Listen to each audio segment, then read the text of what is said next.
Hey, you guys all remember we used to, France, she's a magician, eh? And she does these, well, you remember from several years ago. Do you think you remember any tricks? I might know a couple. Okay. Still got that thing I left in the drawer. See, we got everything we need in the drawer. Your lipstick. Okay. You want a beer cap? Well, I don't know. I think I can, let's see, this pink lipstick, I could probably just pull this out of it. Okay. Right, so I got one ball here. Right, I can, let's see if I can do this with this ball. Like, watch when I do with the ball here, it rides up the sleeve and then it just kind of ends up over here in my armpit. Right, so, anyways, that's kind of cool. But anyways, yeah, Shane, do that one next time he does something. Here, I'll tell you what, I'm going to take the ball, I'm going to put it in my hand here, right? And if I take it and I snap it, now I got two balls. Okay. Right?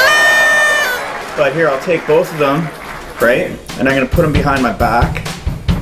And 1, 2, 3, presto. And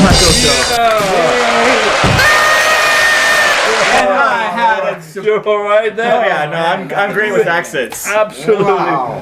Such a classy exit. Thanks, France. That was sensational. Here we go. It's absolutely some of the greatest stuff. Yeah. Okay. Every show should always have a correspondent who specializes in finding dead bodies. And we have one. Yes. Yeah, so a dead body? A correspondent. Oh. Our reporter. You ready for this, Dan? Not really. Okay, here we go. This might blow your mind. Disturbing of the spirits. And there they are. Hey, Bill. So Paul and I are back on a safari. This is something rather unusual. Usually Paul is showing us where all the dead bodies are buried in Hamilton. He's got something even more. This is going to blow your mind. This is really, truly phenomenal. Paul, you want to tell the people, introduce them exactly what we're doing and sort of break the big news gently to them? Well, what I'm doing here is I'm using some copper wire, speaker wire actually, about a length of 24 foot to make an 8 foot by 8 foot doorway or portal in this situation, where an entity from the fifth dimension is going to come through this portal just because I opened it for them. And what kind of entity is this? Well, they're considerably smaller than us. They're like slightly less than 4 foot tall, and they have a very unique shape, which I'll try to show you with my L-rod as soon as one comes through. I've rigged up the wire, so all I have to do is plant it into the ends into the ground, and it should only be a minute or two before an entity comes through.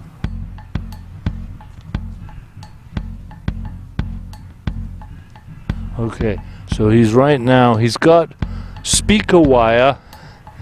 Okay, we have to get to the side of this door, one side or the other. Okay, you lead the way. Okay, so I'm just waiting, and I'm not sure if they're going to be, I'm thinking they're coming out this way, but maybe they'll come out that way. But I'll just stand here, and as soon as my L-rod moves, I'll follow its path. And now, these are little people, are they? Yes, they are, and they were born on this planet just like us, and one of them has already come through. Okay, here we go. There it is. It's heading to see the roses. Straight towards the flowers, it looks like. See, we deliberately set this up so the entities will have something to look at, and we figured the flowers are perfect. So it's standing right here. Here's the one end of it. Here's the other end. So here's how tall it is. As soon as this moves, it's that tall. Okay. Okay, so it's a little fella. And it's looking this way, right at the flowers. Now, how often do these little things get an opportunity to come out and see our world? Well, anytime we open a portal, they're quite willing to come through if we ask them to. And they come once every 90 minutes. So this one will be sitting here for 90 minutes, at which point it'll move on somewhere else, and one of its acquaintances will come through. So there'll be two of them. So every 90 minutes, another one will come through the doorway. And then how will they get back into the doorway if we've packed it up and left? I have to let them know that I'm about to close the door. So at which point they line up usually. They'll line up, and then I'll say, okay. Time to go home, fellas. I was wondering if you just pulled that down and the entity was out here, what would happen? They'd be stranded. And then they'd have to wait for somebody to do this again. Yep. Yeah. Okay. Well, we don't want to strand them. Nope. So these little things, are they smart? They're in the fifth dimension. We're in the third dimension. That would make them 2 times smarter than us. What do I call it exactly? Fifth dimensional entity. Fifth dimensional entity. Is it enjoying looking at the roses, you think? Oh, I imagine so. It's something unique for them. Paul, there's a squirrel over by your thing there. It's good trying to go through the doorway into the fifth dimension. Yeah, unfortunately, it doesn't always work that way. I tried it. I'm still here. Is the entity interested in seeing the squirrel? I'd have to ask the entity that. But no, they won't move. Here, now film me, Johnny. I'm going to walk through this, and we're going to see if anything happens to me. Hold the microphone just in case I disappear, then at least I won't have my wire. Okay. Here we go.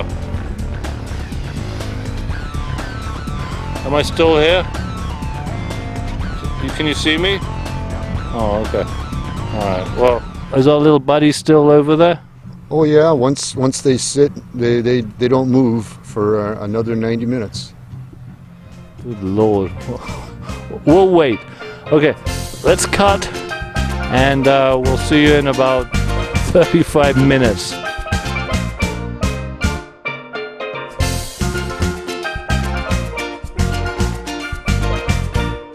It's been a while. What do you think? We call it a day and go see if the little buddy there wants to head back now. Okay, that sounds good to me. I'll just go over there and notify it. Okay, so we're gonna get the little fifth dimensional entity. We're gonna tell him bus is leaving. Okay, I have to close the portal now. Fifth dimensional entity. Can you kindly sit beside the doorway before I close it? It's gone. That was quick.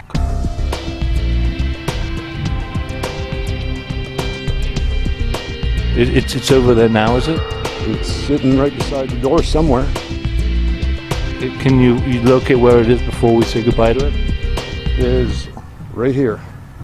So try not to step on him or her. Oh, it's the squirrels. Oh, it's probably looking at the squirrels. Let it look at the squirrels. Okay, I'm about to close the door. You may leave now. It moved. It's gone now. I seriously, it did move. And I just have to unplug the door.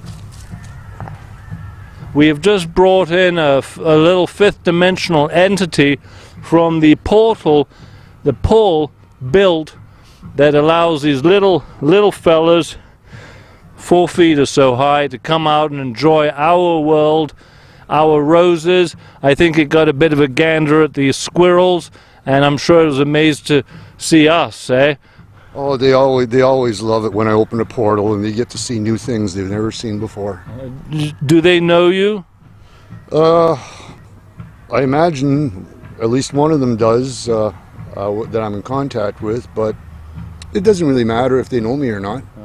This has been fantastic. This is absolutely just mind-boggling. Thanks, Paul, for that.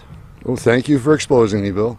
And Bill, wow, that's all I can say is wow. We have just witnessed a fifth dimensional entity that just, it's incredible.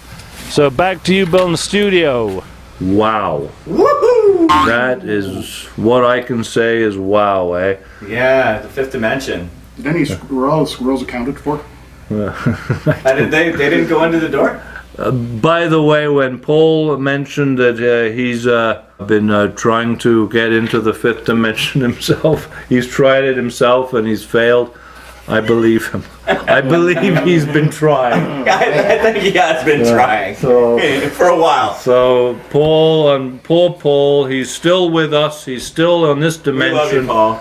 And someday I'm sure he'll make it into his fifth dimension. Those entities though are only like 4 feet tall, so they're actually shorter than me, which is awesome. They're cute little things, eh? Well, Cute little devils. it's not like we saw any of them, but we heard the sound. That's irrefutable. Yeah, those.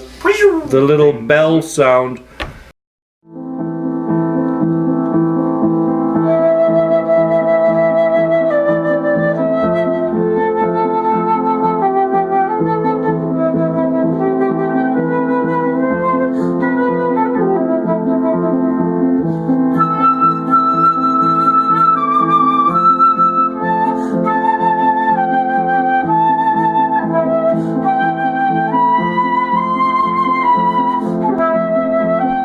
Papa, this is Mr. Pammock.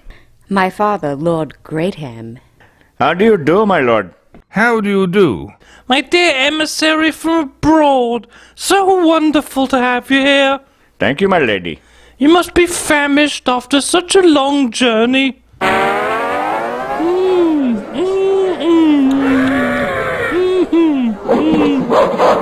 I don't understand.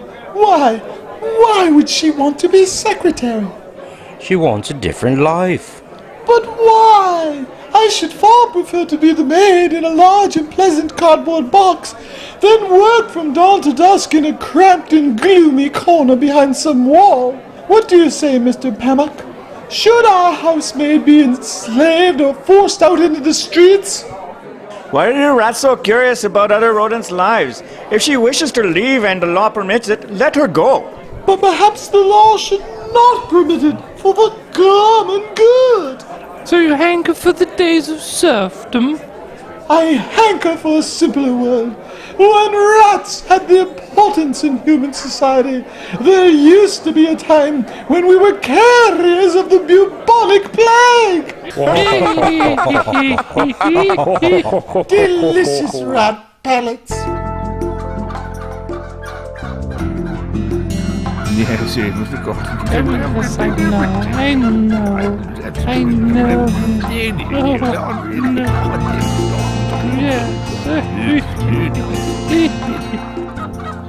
Oh, Lady Harry, you're beautiful, sweet, large rat. Mr. Pammock, you're so exotic. Did you come here by ship? Yes, sweet Lady Harry. I've come from far away to be with you tonight. I can't think what I've said that has led you to believe. Please, I don't know when we'll meet again, so let it be tonight. Mr. Pammock, what are you saying? How could you? You're a mouse. Mr. Pammock, I will not repeat your words to my father, since I should hate to see you cast out of this box and into the dark alley.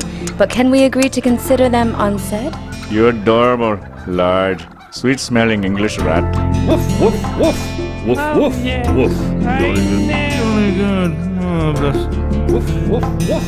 I know.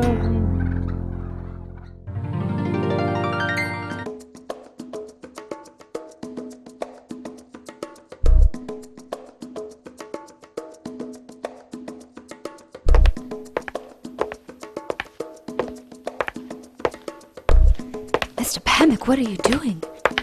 You must be mad.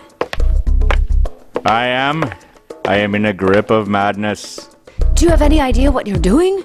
You're a mouse and I'm a rat. I'd be ruined if they ever knew, let alone if they... I'm not what you think I am. At least I don't think I am. If I've led you on, I'm sorry, but I'm not. You are just what I think you are. Oh, my darling Harry, you sweet rat. Ooh, that tickles.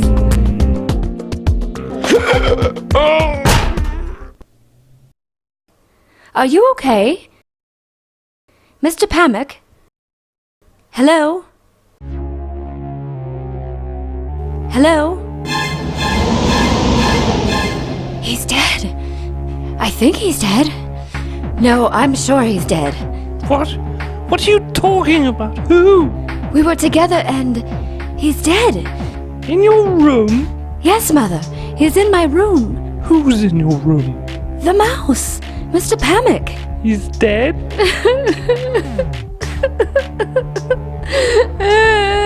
How? Never mind that.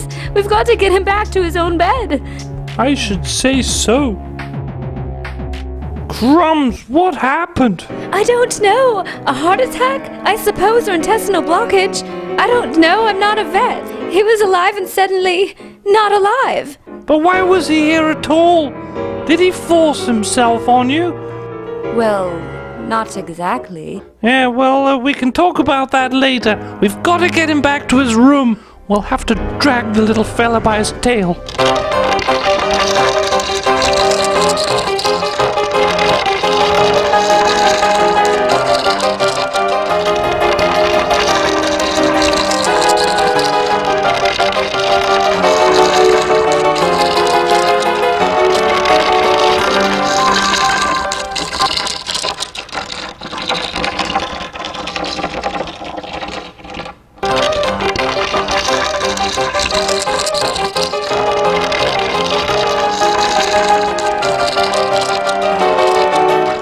Hurry, servants will be up soon.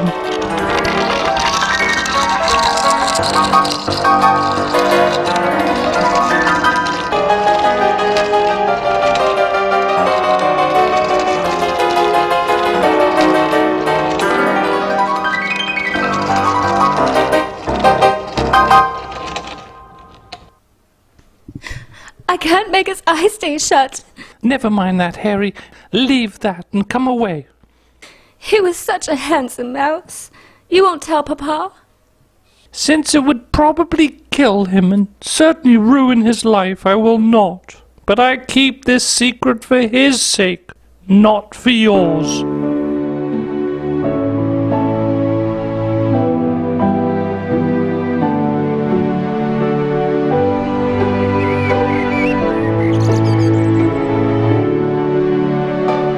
I imagine you've heard what's happened. Yes. Terrible thing. Awful.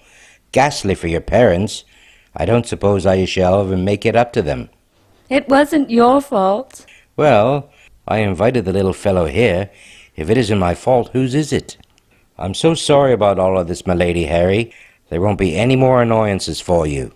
Thank you, Mr. Crowley. Call me Matthew. Or Matty. Matt, whatever. Actually, I must say, he was a terribly nice mouse.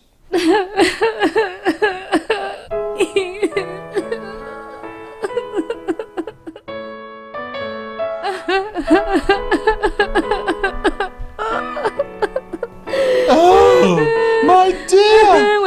Is it really true? I can't believe it. Last night he looked so well. Of course it would happen to a fauna. It's typical. No English rodent would dream of dying in someone else's house, especially someone they didn't even know. Of all the mice on Earth, I mean, he looked so fit. Dr. Clarkson said it was a heart attack. Did you see any signs? I didn't have much of a chance to really study the wee rodent. You don't suppose there's anything sinister in it, do you? I doubt it, me lord. Anyone wanting to put rat poison in the food would have to get past Mrs. Ratmore. Jolly good, jolly good. Marvellous, marvellous.